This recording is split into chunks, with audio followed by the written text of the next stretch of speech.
Alright, so today's Solar guitars have announced the VAR guitar line. Today I'm going to do a quick reaction and give my thoughts to it. Now, it's not an initial first thoughts reaction. Obviously, I've seen them now. So this will be a second look kind of thing. And here I have a Solar V1.7 as a visual aid. It's not a VAR, it's not a press thing or anything. I'm not sponsored by Solar or anyone or any of the brands mentioned in this video. But I also have this guitar because it looks like they've resolved one of the criticisms I've had with Solar Vs in the past. So let's jump right in.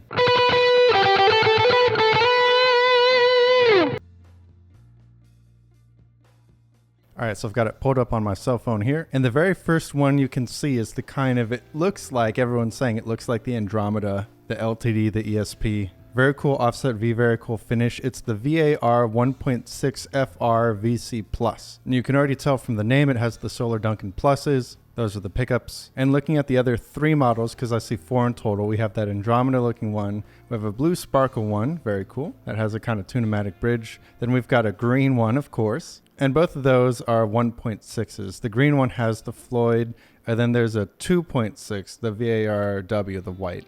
Okay, that makes sense. I am seeing the reverse headstock, so the standard headstock with the tuners on top. Personally, I like how it looks with the tuners on top.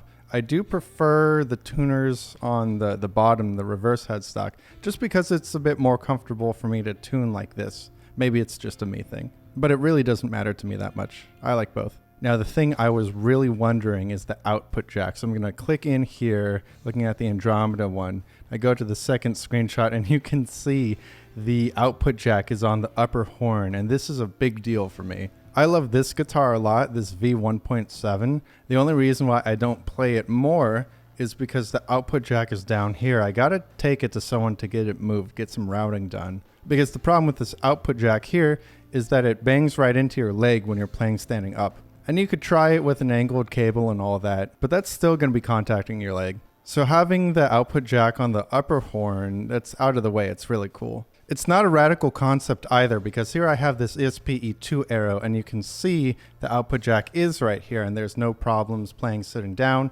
There's no problems playing standing up. It's a very nice place to have the output jack, so I'm really thrilled to see this there. All right, I've put the V down, and now let's look at the bridges, because looking through all four of these, not just the cool finish one, I'm seeing there's two Floyds and two Tunematics, and there's no Evertune.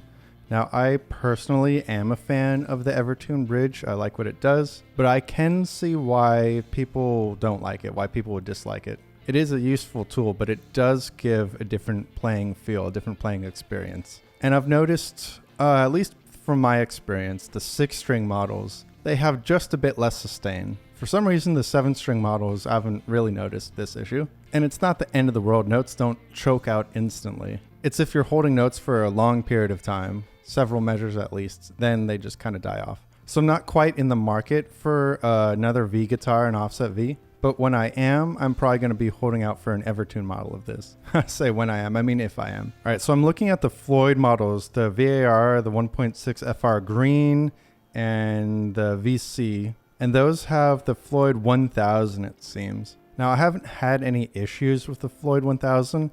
I'm not a super like whammy bar trick kind of guy. The Floyd 1000 on my AB 1.6 has been okay. I usually have it blocked though, and when I unblock it, I'm not doing crazy dive bombs. I usually just add some vibrato flutter to chords or whatever. But what are your opinions on the Floyd 1000? Be sure to comment down below. And hey, if you like talking about guitars and stuff, come join the Discord. We have fun talking there. Lots of good conversation.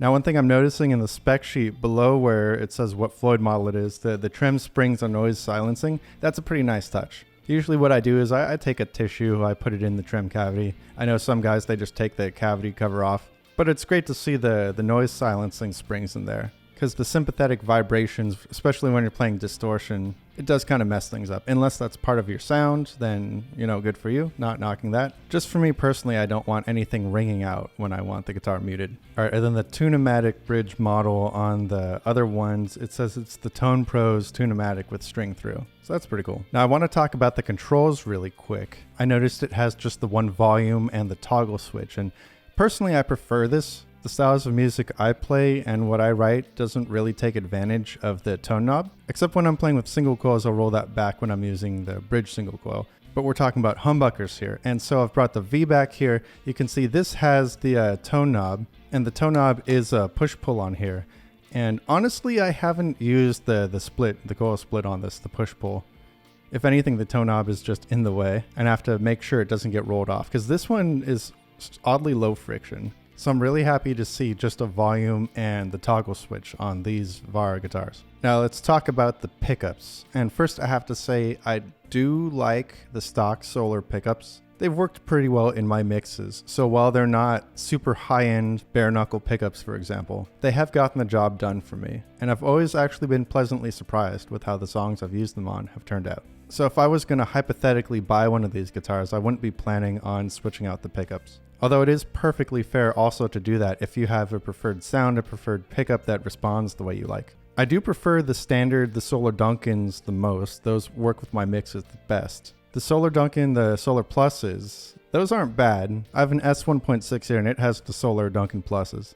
And it sounds pretty good. When I'm playing it just on its own, practicing, it sounds good. It doesn't sound too bad in a mix, but I do prefer the standard Solar Duncans. And so the VC, the one with the Andromeda finish, that has the pluses. It looks like the green and the white ones, the 1.6 FRGN and the 2.6W, those have the typical Solar Duncans, or the standard Solar Duncans. But the sparkle blue one, the VAR 1.6 TBS, that has Duncan Distortions on it. So that's cool to see Duncans on there. And those are the Seymour Duncan SH6N and SH6B, if you're curious.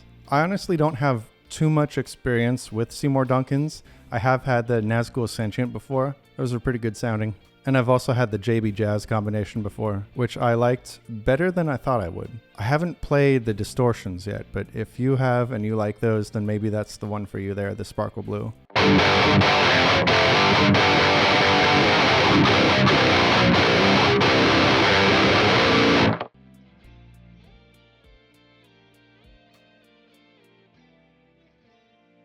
So besides that, there's just some pretty typical Solar specs. It's got the neck profile you expect. The 1 Series has the stainless steel frets. These are overall some pretty cool offset V guitars. Really excited to see Solar be going in this direction, releasing an offset V. I know what we're all thinking. We're waiting for an Alexi kind of styled V, black with the yellow pinstripes. That would be pretty cool. I know when I was shopping around for an offset V before I got the ESP-E2, the Arrow I have, I was looking for an SV, which wasn't technically available in my country, at least when I was shopping around. So I ended up getting the Arrow. I don't regret it. It's a pretty awesome guitar, but would definitely love to see what comes out next in the VAR line. I also think the jack location is a pretty big deal, because the jack at the back of the bottom horn, it just gets in the way. It's not a deal breaker. People play the guitar, obviously. People have bought that model of guitar and they go play live and stuff. But seeing the output jack in basically an industry standard location, that's a good sign. Now, I know it's either they took our feedback, they're listening to us, and they put the jack location there,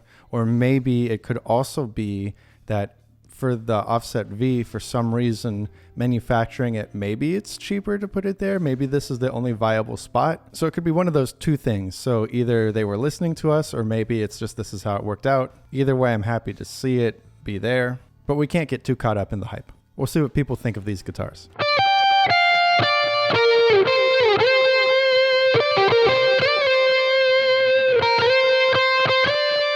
And speaking of what people think, what are your thoughts? Is this a cool new release? Are you excited for the new jack location too? Are you going to pick up one of these, or are you excited to see what they come out with next? Be sure to comment down below. And of course, this is YouTube, so I have to say the YouTube things. Be sure to like, comment, subscribe, share the video, print out every frame and mail it. Join the Discord, check out the Patreon if you're looking for something cool to listen to. I'm on Spotify and all major streaming services. I do some originals and a lot of video game music covers. And hey, as always, peace.